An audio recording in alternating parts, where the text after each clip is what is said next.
Coming up on Network Africa, South Africa's Supreme Court rules that a vote of no confidence against President Jacob Zuma can be held in secret.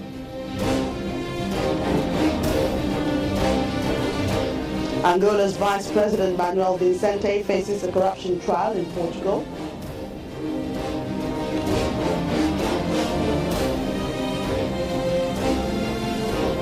And the Libyan Prime Minister and NATO Secretary General hold security talks in Brussels.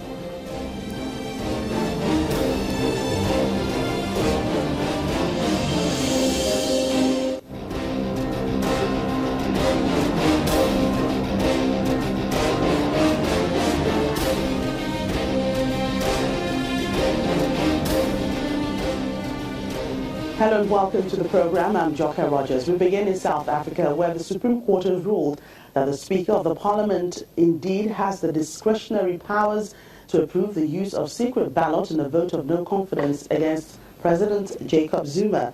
The opposition United Democratic Movement, UDM, supported by others in opposition, had brought an application asking the court to clear the air on the issue.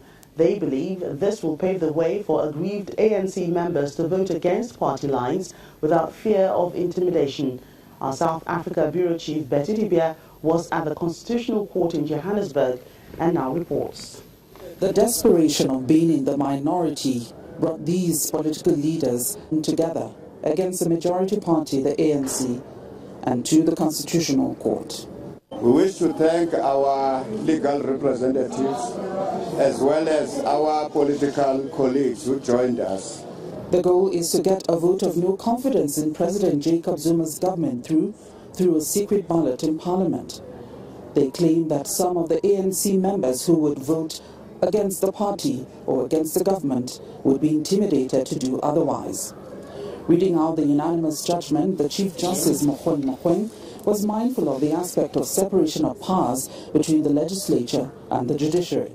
This court has been asked to direct the Speaker, open quotes, to make all the necessary arrangements to ensure that a motion of no confidence is decided by secret ballot, including designating a new date for the motion to be debated, close quote. But no legal basis exists for that radical and separation of powers insensitive move.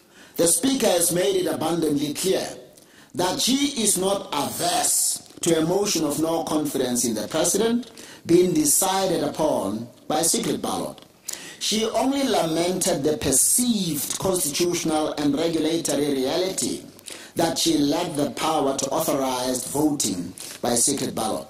Meaning, now that it has been explained that she has the power to do that which she is not averse to, she has the properly guided latitude to prescribe what she considers to be appropriate voting procedure in the circumstances. The applicants were happy at the outcome.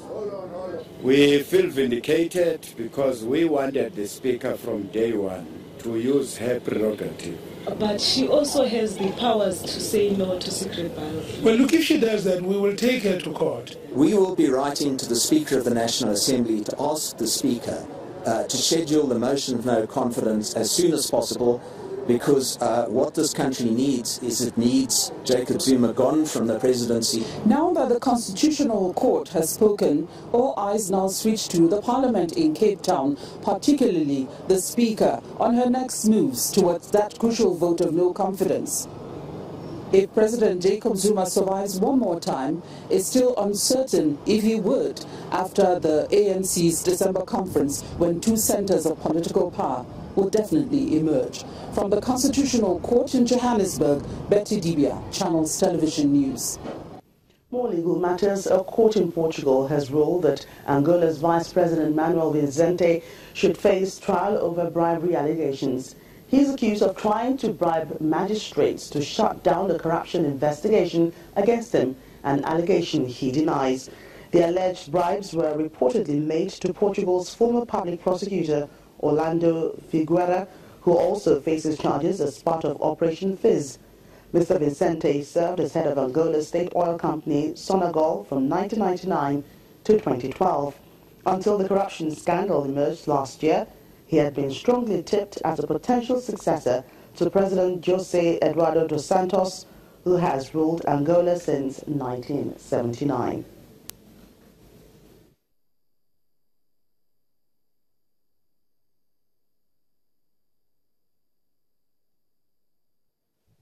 Let's get more on the story about the South African President Jacob Zuma and that case at the country's constitutional court.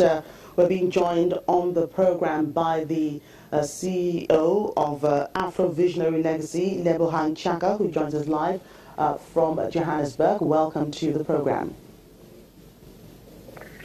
Thank you for having me on the program. All right. What are South Africans saying about this latest development surrounding the president? South Africans are very happy about the judgment because it really speaks to a greater lesson, the fact that our judicial system is still independent.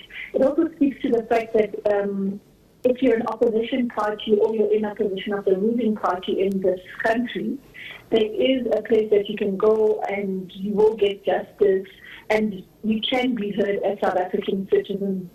And for South Africans, it is really a landmark ruling because we are able to hold the current government or into accountable for anything. So South Africans are happy about it, and really it's just a reaffirmation that the systems in place for a democratic country are still working.